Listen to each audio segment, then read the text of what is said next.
बरसात की एक काली रात।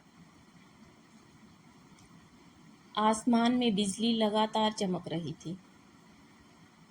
एक अस्पताल के बाहर एक छोटी सी 8 साल की बच्ची रो रही थी और दोनों हाथ जोड़कर भगवान से बस एक ही प्रार्थना कर रही थी। भगवान, बस मेरी माँ को बचा लो। मैं कोई जिद नहीं करूँगी। उसकी आंखों से आंसुओं की धारा लगातार बह रही थी। तभी ऑपरेशन थिएटर का दरवाज़ा खुला। डॉक्टर धीरे धीरे बाहर आए। उनके चेहरे पर मायूसी साफ दिखाई दे रही थी। उन्होंने बच्ची के पिता रघुवीर के कंधे पर हाथ रखा और कहा, हमें बहुत अफसोस है, हम आपकी पत्नी को नहीं बचा पाए। इतना सुनते ही 8 साल की आरती जोर जोर से रोने लगी। वह अस्पताल के अंदर भागी और जाकर अपनी माँ के निर्जीव शरीर से लिपट गई और बोली, माँ, उठो ना, देखो मैं रो रही हूँ। तुमने कहा था मुझे कभी अकेला नहीं छोड़ोगी। चलो माँ, घर चलो। लेकिन इस बार उसकी माँ सचमुच उसे छोड़कर जा चुकी थी। उस दिन आरती ने सिर्फ अपनी माँ नहीं खोई थी, उसने अपना पूरा बचपन खो दिया था। अगले कुछ महीनों तक रघुवीर ने बेटी का थोड़ा बहुत ध्यान रखा। वो खोया खोया सा रहने लगा। गांव वालों ने उसे समझाना शुरू किया कि इतनी छोटी बच्ची है, घर कौन संभालेगा,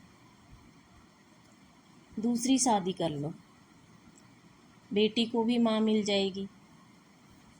गांव वालों और रिश्तेदारों के बार बार कहने के बाद धीरे धीरे रघुवीर भी मान गया।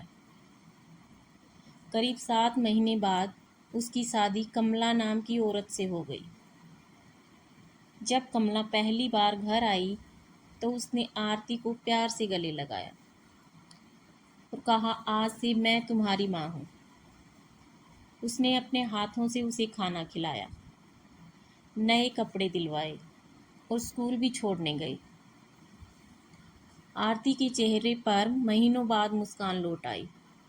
उसे लगा शायद भगवान ने उसकी माँ वापस भेज दी है। लेकिन जिस मुस्कान को वह अपनी नई जिंदगी समझ रही थी, वह सिर्फ एक नकाब था। शादी के कुछ महीनों बाद कमला का व्यवहार बदलने लगा।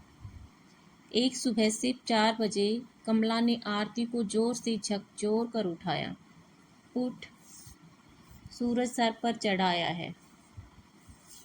नींद से भरी हुई आंखों में आरती ने घड़ी देखी। अभी तो सवेरा भी नहीं हुआ था। माँ, अभी तो। कमला ने बिना कुछ सुने उसके गाल पर जोरदार तमाचा मार दिया।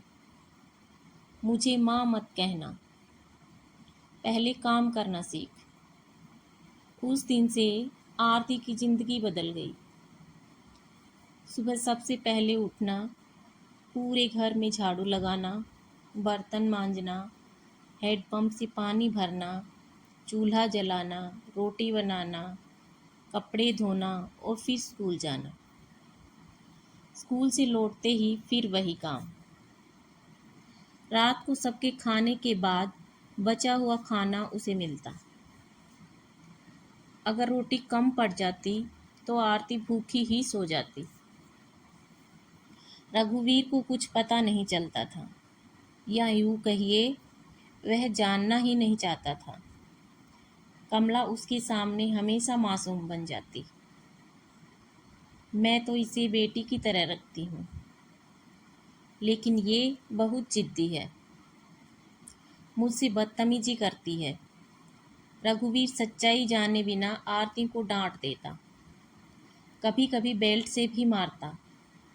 आरती हर बार सिर्फ इतना कहती, पापा, मैंने कुछ नहीं किया। लेकिन उसकी बात सुनने वाला कोई नहीं था। एक दिन स्कूल में टीचर ने देखा कि आरती के हाथों पर जलने के निशान थे। उन्होंने पूछा, ये कैसे हुआ? आरती मुस्कुराकर बोली, रोटी बनाते समय जल गया। असलियत ये थी कि उसने गलती से एक गिलास तोड़ दिया था। सजा में कमला ने उसका हाथ गरम तवे से छुआ दिया, लेकिन आरती ने किसी से शिकायत नहीं की। उसे डर था, अगर उसने कुछ कहा तो घर जाकर और ज़्यादा मार पड़ेगी। समय धीरे धीरे गुजरता गया। 2 साल बाद कमला ने एक प्यारी सी बेटी को जन्म दिया। घर में खुशी का माहौल था। उसका नाम रखा गया रिया। रघुवीर पहली बार इतना खुश दिखाई दे रहा था। उसने पूरे गांव में मिठाइयाँ बांटी। कमला मन ही मन मुस्कुरा रही थी। उसे लग रहा था अब इस घर की सारी जायदाद सिर्फ उसकी बेटी की होगी। आरती तो बस नौकरानी बनकर रह जाएगी। लेकिन किस्मत ने उसके लिए कुछ और ही लिख रखा था। रिया धीरे धीरे बड़ी होने लगी थी। जब वह चलना सीख रही थी तो सबसे पहले उसने कमला का नहीं, आरती का हाथ पकड़ा। जब उसे भूख लगती वह दीदी दीदी कहकर आरती के पीछे भागती। जब रात को डर लगता तो आरती की गोद में ही सोती। कमला को यह सब बिल्कुल पसंद नहीं था। वह कई बार रिया को डांटती, उसके पास मत जाया कर। लेकिन बच्चों का प्यार किसी की बात नहीं मानता। रिया हर समय अपनी दीदी के साथ ही रहती। आरती भी उसे अपनी सगी बहन से बढ़कर प्यार करती थी।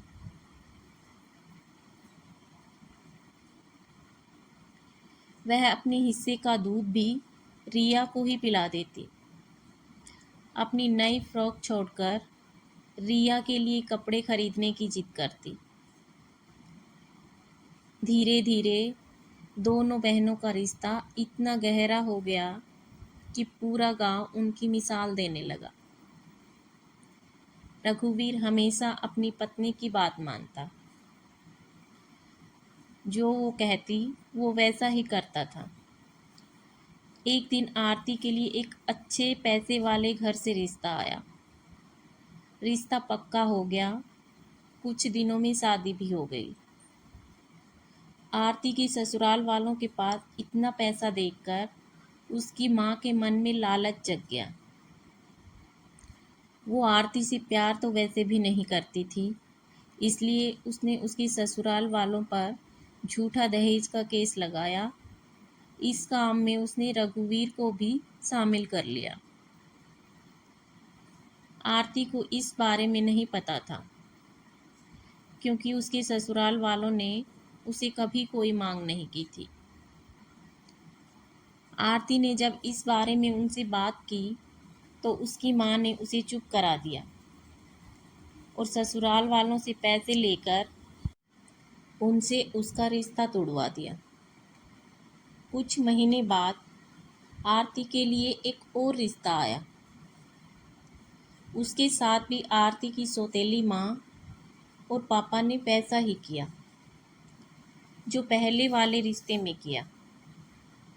उनसे भी पैसे लेकर उन पर झूठा इल्ज़ाम लगाकर रिश्ता तोड़वा दिया और आरती को चुप रहने के लिए मजबूर कर दिया। कमला और रघुवीर के मन में अब एक अलग ही खेल चल रहा था।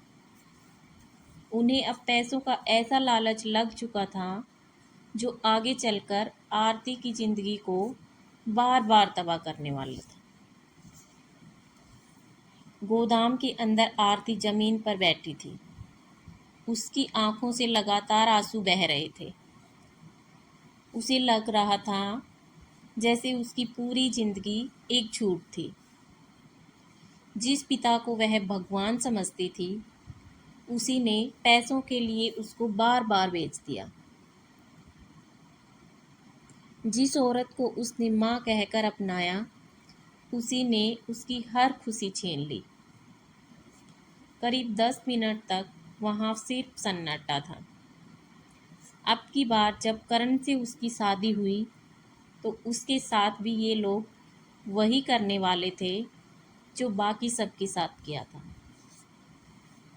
लेकिन रिया ने धीरे से आरती का हाथ पकड़ा और कहा, दीदी, अब रोने से कुछ नहीं होगा।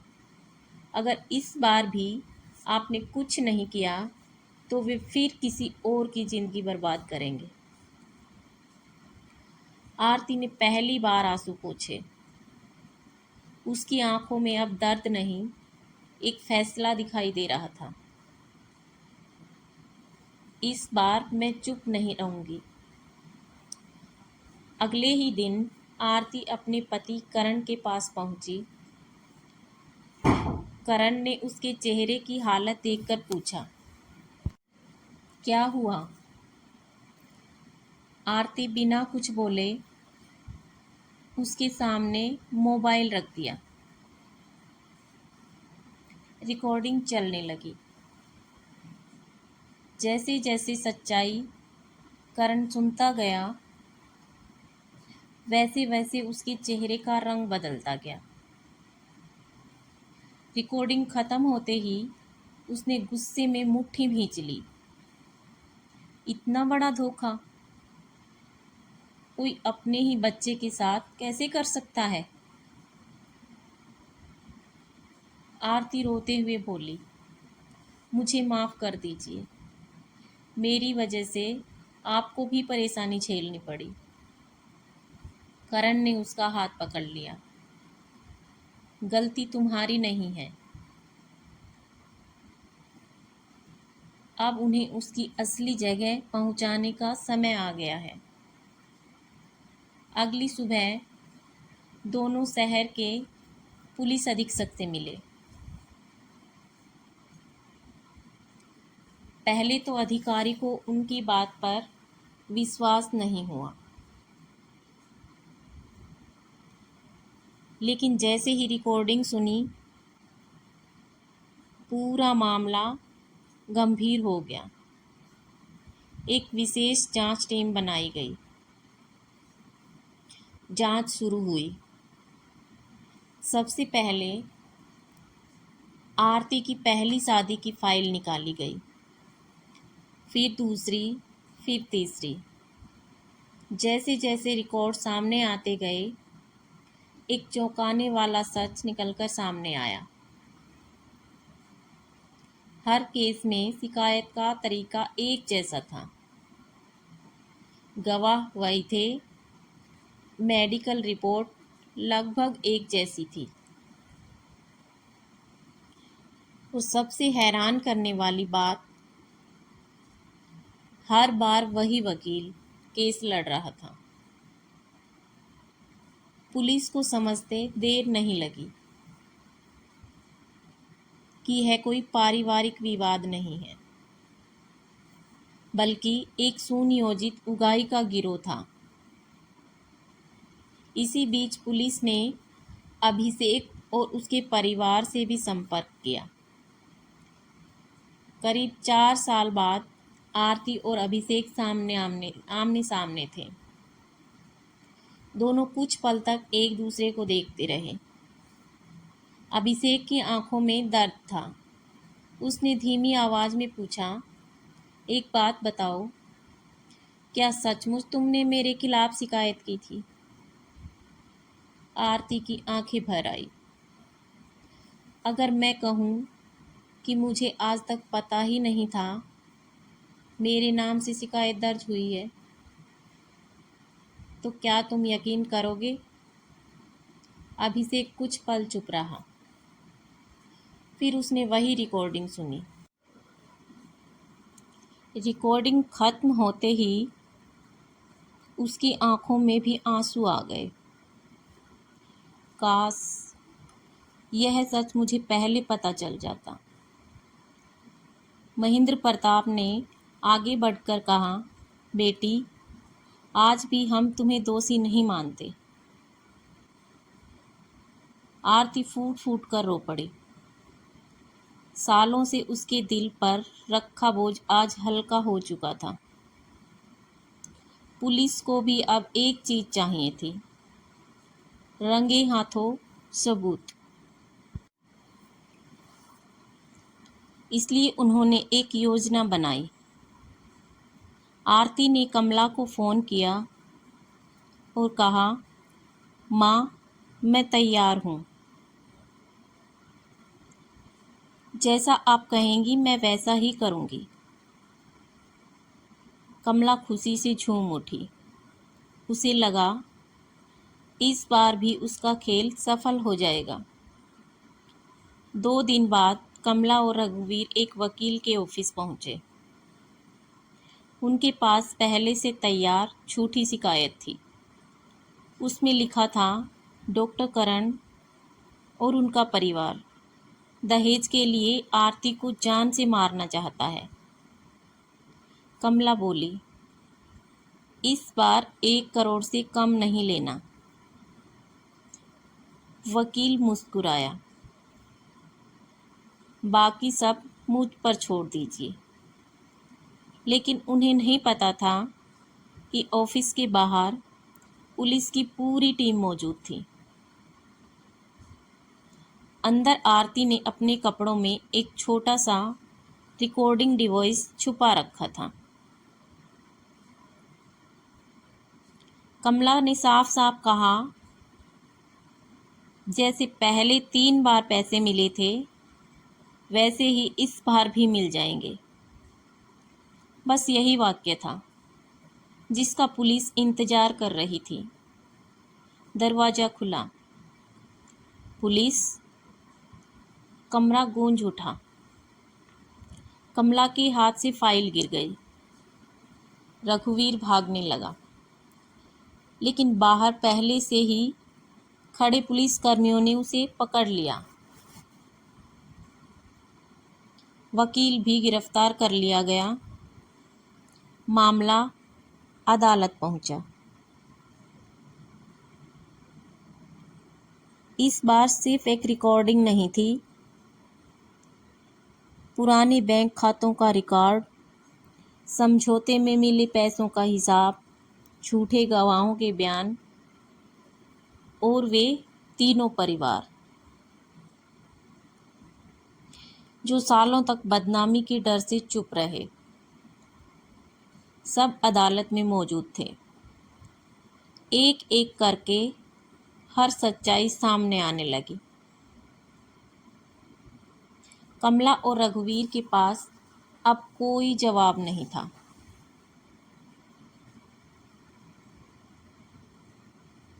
आखिरकार फैसले का दिन आ गया।